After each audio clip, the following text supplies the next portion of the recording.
Welcome back to Mango Juice, where we're sipping on that Florida fruit. I'm BbyWngg, and we're here with a special guest, Manou Kadance. Great rising, everybody. My name is Manou Kadance, and it's a pleasure to be with the Mango Juice. So we're so happy to have her on today's show. We're going to be talking all things dance, culture, everything. Manou, you ready? Yes, I am ready, Queen. BbyWngg. I love that name. Oh, thanks, girl. Okay. So, Manou, tell us, we can really start from the beginning. Who are you? Where are you from? Well, I was born in the motherland, Haiti.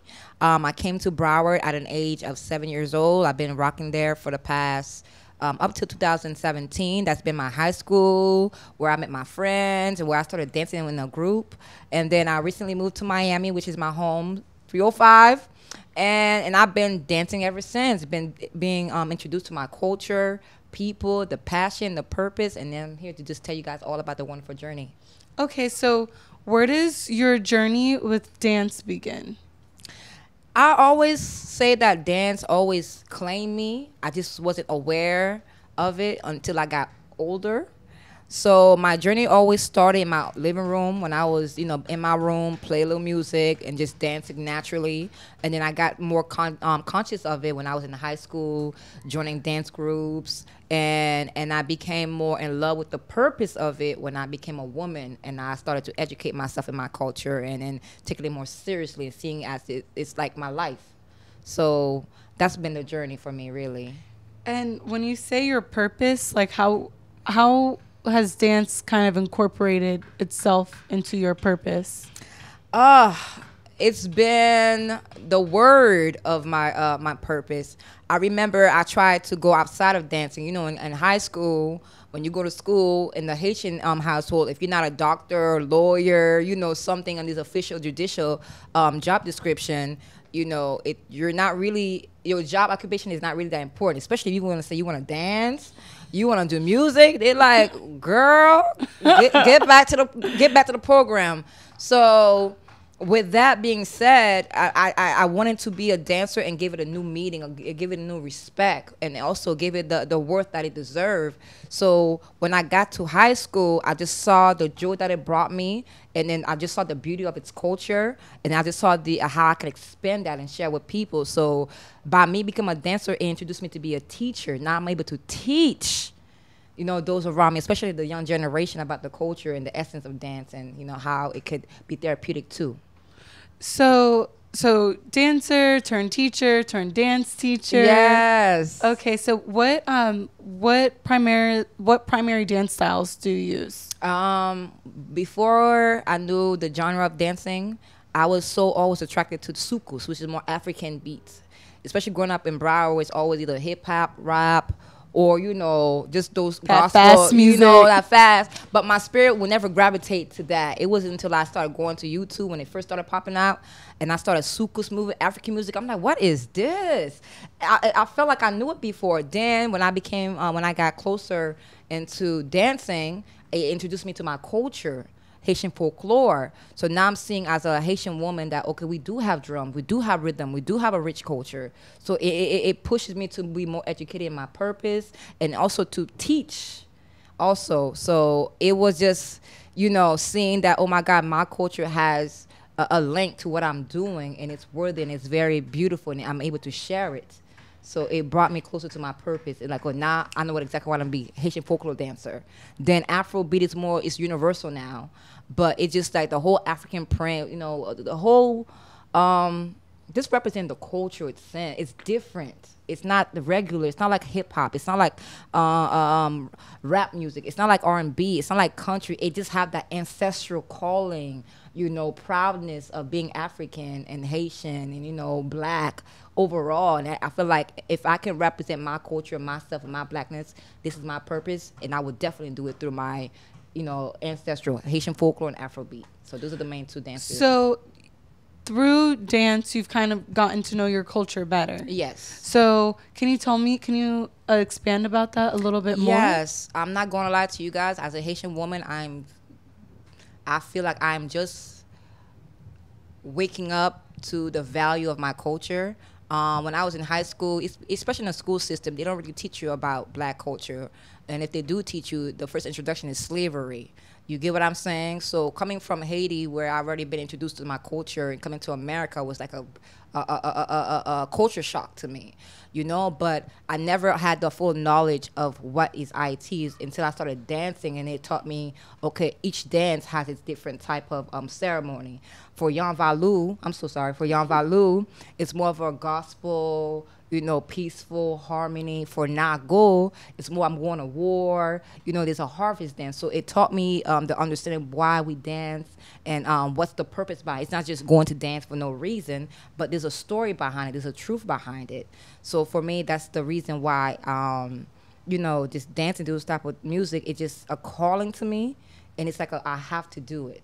You know? Absolutely. And I feel like a lot of people don't understand, like we look at dance as this beautiful art, but dance is also survival. It was used in the revolution in order to make our points across, to make the soldiers stronger, the people more united, and to even like tell the story, right? So when it comes to our history, not everything is written, but through song and dance, we're kind of able to record the things that have happened before. So it's really like, from a historian perspective, it's really like has, I would say, has recorded everything that we need to know to kind of move forward. Yes, and if you also see, I mean, even from the African aspect, before we had papers and, you know, and pen, we had scribes, our elders would come in within a circle, excuse me, and then you would dance, you would portray that energy, especially when you go into war. The woman have to get ready by doing like a dancing routine before the men go to war. And also, if you realize an aspect of dance, it's a universal emotion. You know, if you're feeling sad, you're going to put a sad song on and you're going to dance to your sorrow out. If you're feeling happy, you're going to put a celebration song out. You know what I'm saying? If you're feeling angry, you're going to get some type of anger. So even dance is like a sign language. It's another way of communicating. It's another way of just speaking with your body. You know, you could tell when you're sitting down if somebody's selling by the body language. Now you're just telling a story with no word. And if you're paying attention, you could see yourself in that story, or you could see where you could add on. Or I've been there before. I love this movie. Bring me back to a memory. So dance is also with educating our well, for me as a teacher, educating like our students. Like, yo, this movement means what? It has a meaning behind it. When you just dance, you're just not moving your body. You are talking to your body. What has that experience been like, teaching? Because, you know, there's lots of dance teachers, dance culture here in the United States. Dance is really for like privileged people. If you want to dance, you have to join a studio. There's a lot of fees. It's very elitist. So what has that been like for you, someone so connected to your culture, and you're teaching dance, which is here in the United States seen as like a remarkable privilege? Yes. In the Haitian cultures, you rarely see big institution where you have dance academy. And then once again, majority of time in the Haitian culture, your mom will probably spend more money if you're going to school to be educated than for entertainment. So coming to United States and seeing that the economic behind, plus, you know, the economic behind dancing is very valuable. I'm sorry. And it's a great asset to have.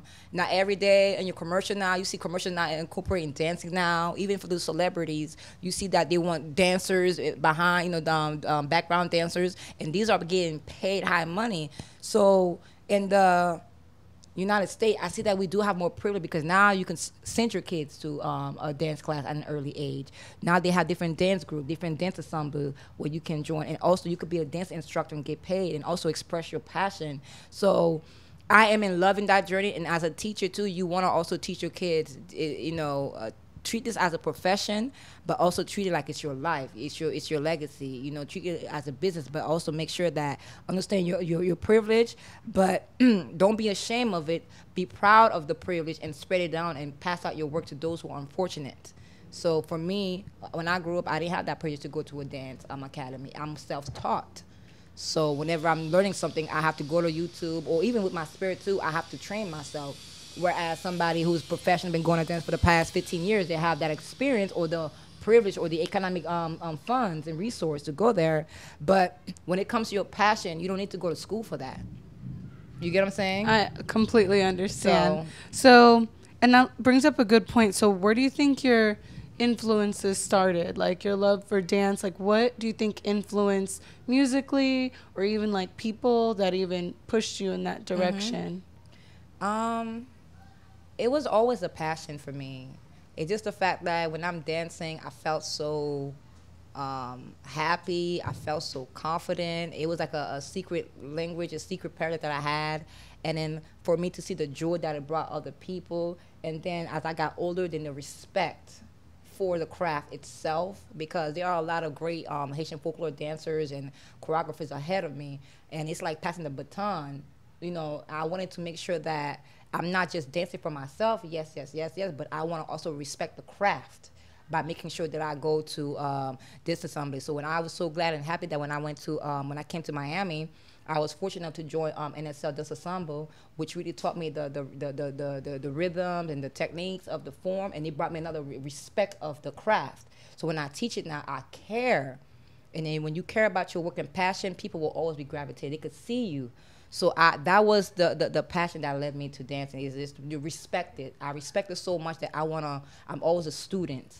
I'm never a teacher, even though I'm a teacher, but I'm a student of the craft. I'm always learning, and I have a lot, and I've made myself available to have the capacity to learn until I'm no longer here, because in life you're always constantly learning. So that was the main passion it was the respect of the craft alone, and how I'm going to represent that legacy. Okay, I completely feel that. And when it comes to like your legacy and your craft, we have this one part of our show, and it's called Shoot Your Shot. And so is there any dancer, company, musician, artist that you would love to work with, extra points if they're from South Florida, that you haven't gotten a chance to work with yet? Is there anything that you'd be like, you know what, I've seen this person's work and I would love to, you know, dance to their music or dance with this particular dancer? Oh my goodness. First of all, I'm a Nubian in Miami, but I'm thankful for social media that exposed me to a lot of artists. And to be honest, I've had like 3 or 4. One is Robinson Dunn's IT, but he's not from Miami though. That's the thing. That's okay. So, but his technique and the way he just do the Haitian folklore dance style is just like God to me. Then there's another lady called Vicky Dance. She's another one. She's Canadian, but she's Haitian, and her choreography are sick. Y'all heard that, right? You know, and then there's reach out to Manou. You know what I'm saying? And it's just I just want to see, I lost for word. They're just good. But any artist, I'm just a sucker for dance. So any artist that I see that's out there that's doing their thing, it's just like, yes. I'm always available. You know what I'm saying? I don't discriminate when it comes to the work of the art. So, and I'm always able just to be able to be amongst greatness. So, in all that I see, they're greatness. Whenever you work with people, because they're great, and you want to surround yourself that. So, everybody that I work with, that I'm going to be working with, y'all great. Period. Period. Y'all heard it from her right here. You, I'm in your scene, we great. You great. Y'all heard that? Okay. Mango juice? Okay. Mango juice, what?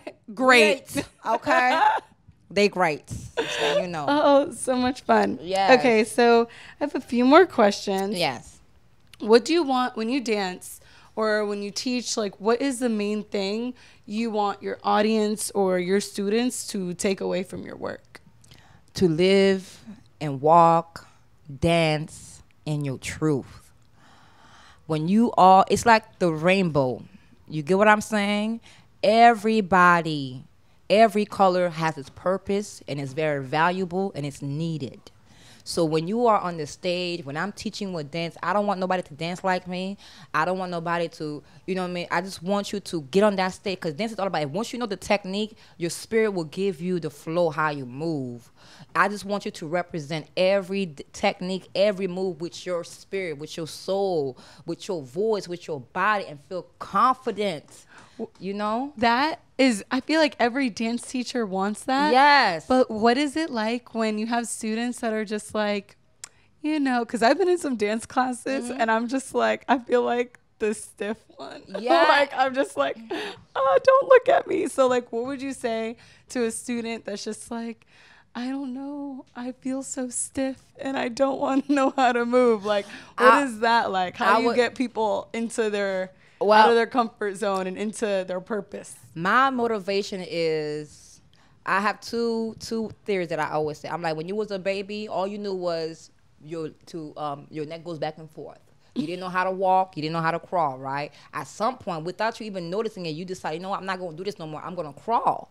So it was the belief that, you know what, I don't know this yet, but if I am consistent, I'll do better. The same way you were consistent crawling, walking, now you driving, now you're running. You know, even the body tell you repetition is the best thing. And also, if you give up on day one, we would never know your greatness. And that's always like the caterpillar. At some point, you're going to have to crawl, you know. But once you get the technique and you being persistent, you don't know the type of butterfly you're going to be, the type of dancer you're going to be. So, and when it comes to butterfly, they never know their greatness behind them. It's always in somebody's point of view. So I want them to see when they're on stage, I earn my wings. And this is how I'm going to tell my story through this dance or this movement. And if I'm persistent enough, you won't know who's the teacher and who's the student. Because when it comes to passion, there is no competition between student and teacher. It's just purpose all around, success all around, confidence all around. You can't separate. I wish my dance teachers would have led with that. That's it. Because they'll just be like, get it together. And I always, and I'm not gonna let you play yourself. If you come into we're great. Once you step into that stage, that classroom, you're great. Nothing less. What do you think? Is there anything that you're working on in particular right now, or in the immediate future? I know this is like a very weird time to put out work because you're a dancer, and usually dancers have, you know, a large audience at theater. Yes. So during this time of quarantine, how has that been like, being a dancer without really having the opportunity to be on a stage with a crowd? Like, can you share some of that? Yeah. It was very therapeutic for me, to be honest, because as a dancer, I was always on the move, trying to go to the next class. But I never got the time to isolate myself and be one-on-one with my craft. And I realized, like I was saying before, why am I doing this? Why am I going to these classes? Why am I teaching when I don't really even respect my craft enough to give the time of training? And it also taught me I don't have to put out everything out. I want content. You know, I want when people see myself, they see the progress of my work. They see me, progressing in my technique, and then also they respect the what I'm putting out, and it moves you. My purpose of dancing is just to share my joy, but also be a healing too, and also be all the goodness of me. But I cannot do that if I don't respect my craft. So during this whole quarantine, from day one, I saw it as a paradise. Because now I'm able to sit down and focus, okay, what do I want myself? And I realized I want a decade, a legacy where for a decade I was mostly focusing on my craft. Not how I'm going to put it out for people to judge or to see, to look like. But 10 years from now, what did I accomplish? Did I set a new technique? Has my dance improved? Have I taken care of my business? So the quarantine has been a time of reflection and rebirth. That's beautiful. It's like a starting point. Yeah, it's like you're starting all over. It's like I haven't popped out the belly yet. I'm just starting. I'm still in the cooking, and the fetus just in the womb, just still figuring out. Okay, 10 years from now, I want a dance studio, but what does that look like? What are you doing right now? This is the first day. This is day one.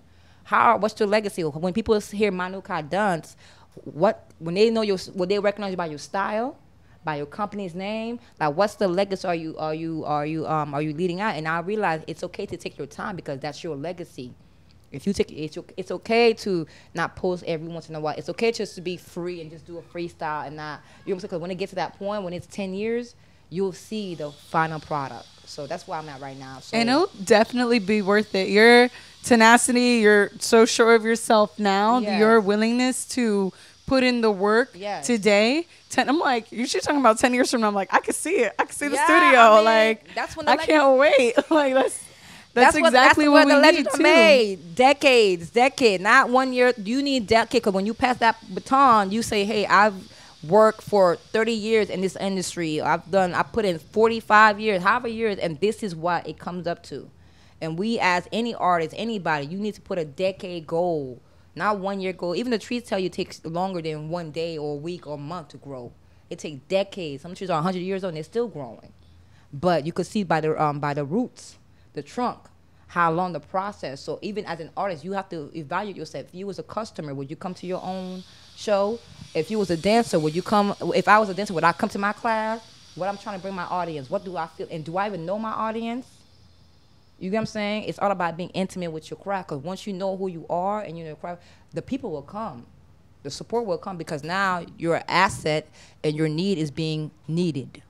Absolutely. And you know, this is when we talk about like arts is essential in our community, it's not just like visual arts. No. It's not just like music. We need dancers. Yes. And I also feel like even here in the United States, our dance history is people don't understand what the diaspora, Black people across the diaspora have really contributed to dance in all its ways. You know what I mean? Like we don't really, there's dance studios here, but that's not to say they're studying the techniques of Alvin Ailey. You know what I mean? It's not, they're not studying Debbie Allen. Like it's just, I see a lot of dance online, and I see a lot of like hip hop classes, Afro beat classes, but there's no Afro or there's no representation of us. I'm like, what are y'all doing? And also being the owner of these things. Absolutely, right? They'll get one teacher, but who's owns the studio? That's why I said 10 years from now, I want to own my own dance studio. And I am going to own my own dance studio, and I am going to employ those who are started beneath me, and also keep it within the circle. You know what I'm saying? I'm going to employ those who came and was invested in the Black culture as well, and also in the business. Absolutely. You know? And I think it also goes to show, like, dance is one of these art forms where everyone is needed.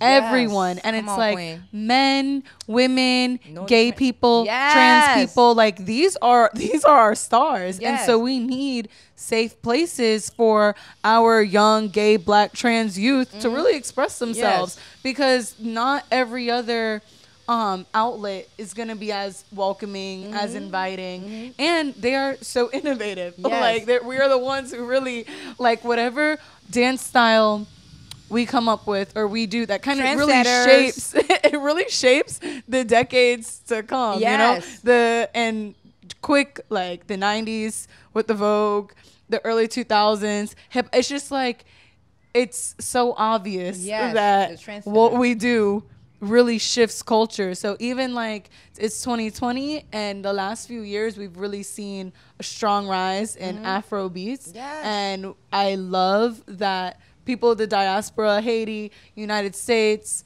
Africa, West Africa, they have really like honed in on these skills and are like, we're here, we make music, we dance, we like have our own dancers. We don't need to be part of your big white institution to be a dancer. You know what I mean? That's not what dance is. It could be, but that's not all it is. So I think it is really important that we have these different outlets. We have these resources, because if we don't have them, then it hurts our future, right? Or the new generation. They need to know they have options. And culture.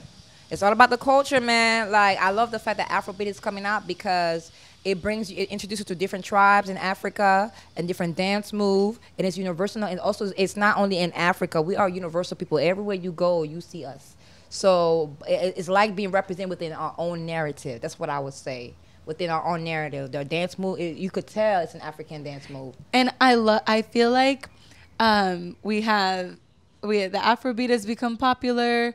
Jamaican music is so popular, and I feel like Haitians, we are gonna get our turn. Compa. We There's already gonna be a very, like, it's coming You heard it here from me first. Come on, we got Jessie Woo represent. Jessie Woo represent. Hey, come on, hey, Queen. Sister. Hi, sister. Jessie Woo, sister. So I feel like we are, hitting the mainstream in a way that was different than when I came up. Because when I was younger and talk about Haitians, HBO, AIDS, all this crazy shit. But today, it's like, what are the Zoes doing? Like, y'all clearly watching for us. Y'all clearly checking for us. So I am very excited to like sit here with you today and speak with you, because you are part of this like generation that's changing the way that we are looked at globally. Because that's how our art kind of speaks for us. So I'm so happy that you came here and sat with me today. I'm happy, Queen. You got me all nice and happy.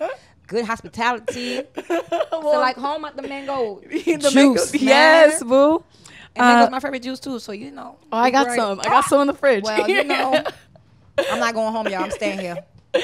So before we head out, is there anything that like that you want to share with the rest of us? If there's one thing you want our audience and your audience to know, to take with them from this interview, what is like something that you really believe that they should, that one thing that you want them to grasp onto? What do you want them to take from this?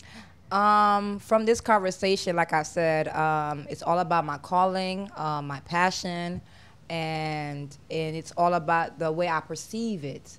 I see it as something worthy enough to be told in my own truth. So whatever that you guys are doing, don't worry about the beginning, because your spirit already know the ending of it. And then if you're gonna put an ending, let it be something that's great, glorious, powerful, something that you're proud of.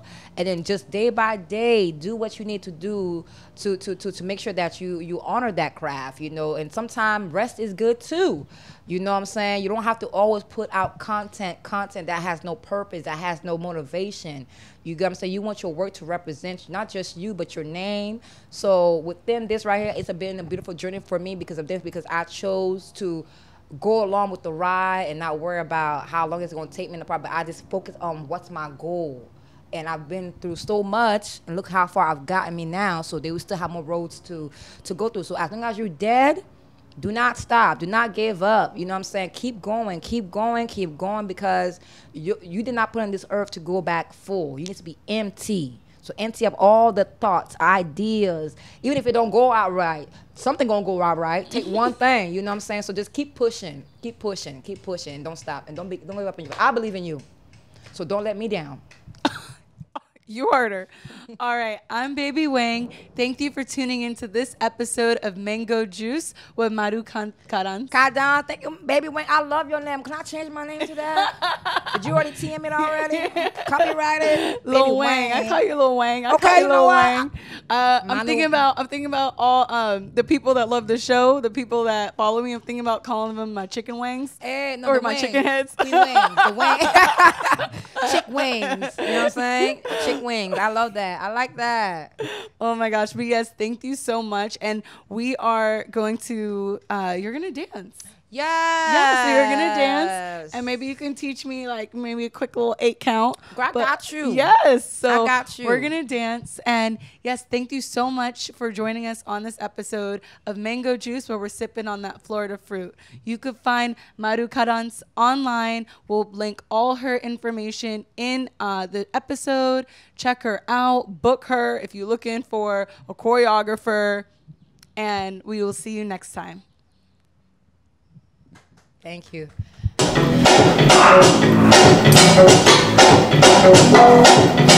It's my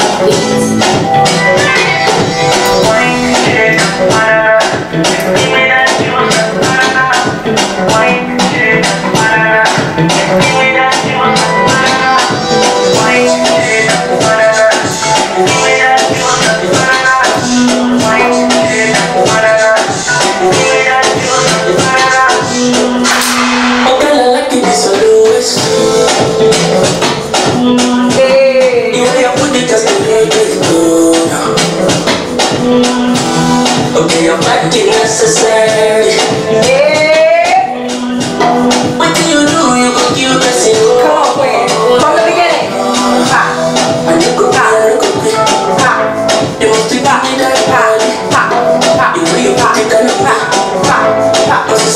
Come